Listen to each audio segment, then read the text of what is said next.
শীতের মরশুমে একের পর এক সেলেবের বিয়ের সানাই বাজছে। আদ্রিত কৌশাম্বীর সম্পর্ক নিয়ে বহুদিন ধরেই জল্পনা তুঙ্গে। সদ্যই জল্পনা হয়েছিল জানুয়ারিতেই আদ্রিত কৌশাম্বী গাঁটছড়া বাঁধতে চলেছেন। টলিপাড়ায় কান পাতলেই শোনা যায় মিঠাই ধারাবাহিক থেকেই তাদের সম্পর্কের সূচনা। তবে কোনোদিনই নিজেদের সম্পর্কের কথা নিজ মুখে স্বীকার করেননি তারা। তবে টলিপাড়া সূত্রের খবর, জানুয়ারিতেই গাঁটছড়া বাঁধছেন না তারা।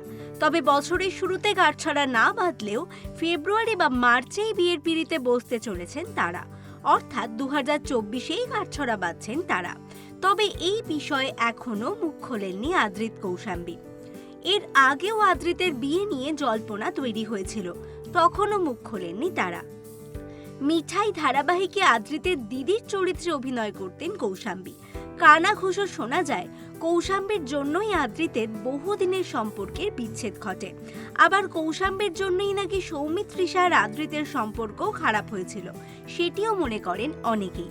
তবে নিজ মুখে সম্পর্কের কথা স্বীকার না করলেও সোশ্যাল মিডিয়ায় চোখ পাতলেই বোঝা যায় সত্যি এক সুতোয় বাঁধা পড়েছেন আদ্রিত কৌশাম্বী এবং একসাথে বেশ সুখেই রয়েছেন তারা।